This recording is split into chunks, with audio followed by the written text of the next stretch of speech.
Prince of Persia was an amazing title that revolutionized the gaming industry and created a whole genre of platformers with realistic movement and puzzle-focused gameplay.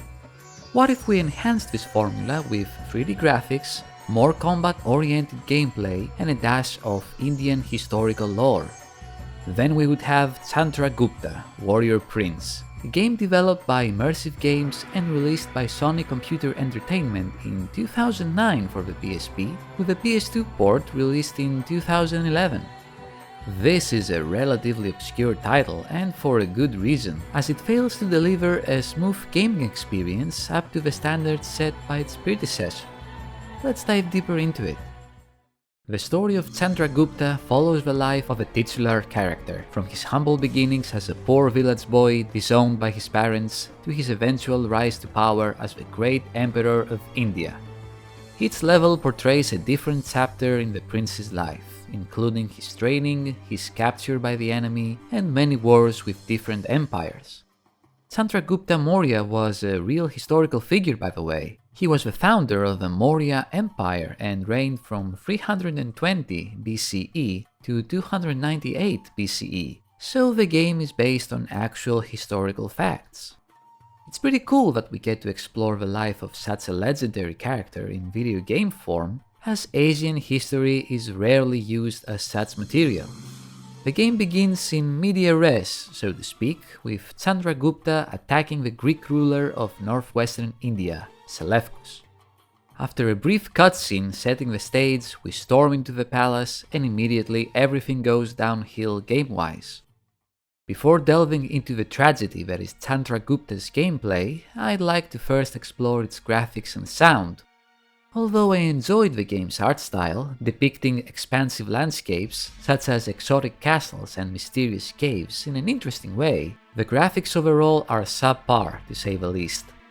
Textures appear muddy and stretched across the level's geometry in an unnatural manner. Background objects are often simple 2D sprites, and the overall quality is low. So low, in fact, that many times throughout my playthrough I couldn't tell what part of a level was actually traversable, as everything blended together into a muddled mess. Character models are pretty basic as well, but they have higher quality textures at least. It was funny seeing the swords you unlock in later levels being so ridiculously disproportionate to everything else. It was like the prince was wielding a big plastic toy. As for the music, it was surprisingly enjoyable with a distinct Indian flair that set the mood for the adventure, when it would actually load properly and not bug out. However, the sound effects were repetitive and grating, with the same basic slash and scream sounds playing over and over ad nauseum, and there was barely any landscape ambience. Sometimes the sounds would glitch out as well, with the prince grunting like an adult in the levels where he was a boy. It was just a mess. The game's low fidelity could be explained by the fact that the PS2 version, which I played, was a simple port of the PSP version with no changes or improvements. Even so, the game's graphics and sound are terrible even by the PSP standards, and since the PS2 port came out 2 years after the original release, there is really no excuse for the lack of care towards the game's presentation.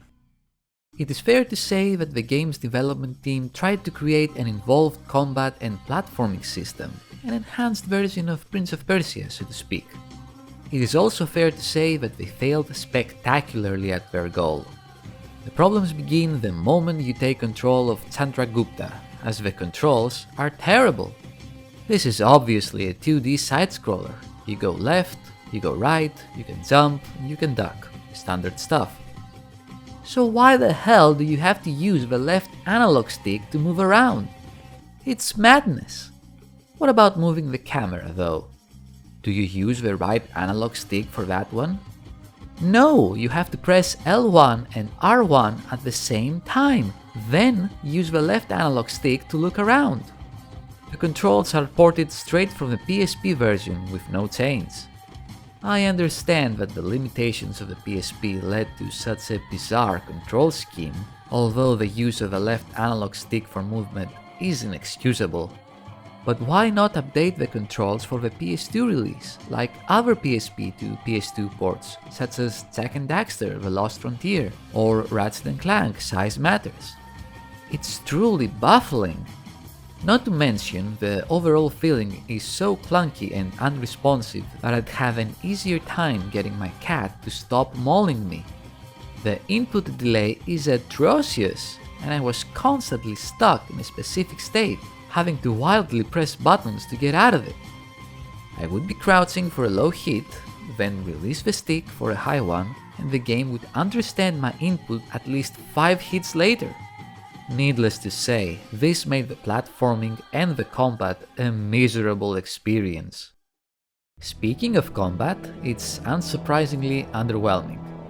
You have a high and a low attack, which you can combine for various combos. Enemies also have high and low attacks, which you can block and parry accordingly. Making successful combos will increase your reinforcements meter, which, when full, allows you to unleash a powerful screen-clearing attack, using the D-pad, naturally.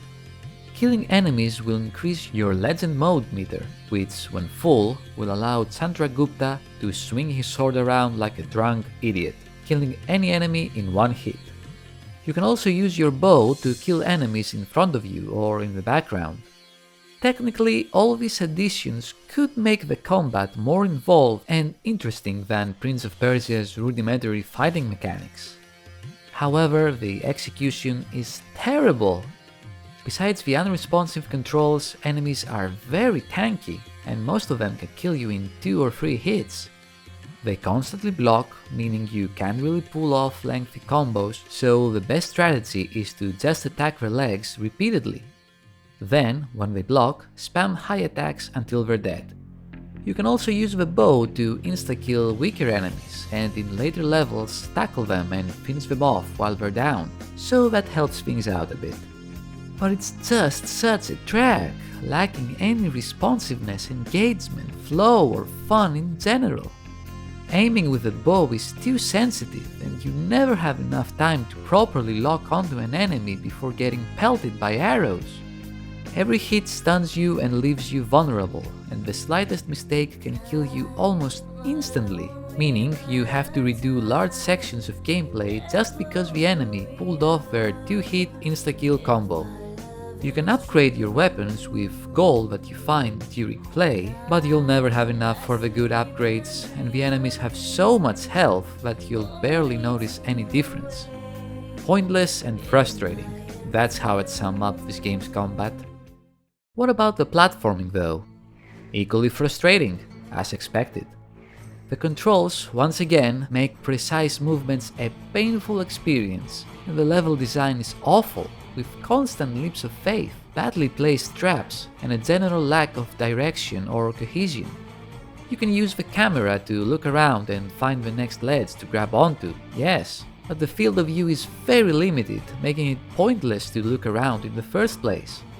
Also, the camera is positioned right in the middle, so you never have enough time to react to what's in front of you, leading to further frustration.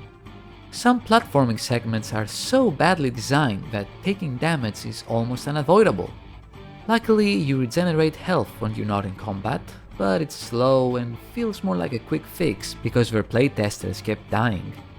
Even swinging on a pole is not intuitive. In most games, it's automatic, or you press a button and the character swings on his own, right? Not here. In Chandragupta, you have to move the stick left and right to build momentum, then jump at the right time to dismount successfully.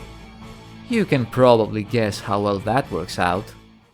To break up the monotony of the terrible combat and platforming, there are puzzles and boss fights as well. The puzzles include sliding tiles, memorization games, and balancing problems. Completing them is optional, thankfully, and awards you with more gold. They're so basic, boring, and out of place that I'd rather play a puzzle game on my phone. As for the boss fights, there is only one type of boss fight. A big guy with the exact same moves and AI as any other enemy who calls for reinforcements every time his health gets low enough. That's it. That's every boss fight in this game.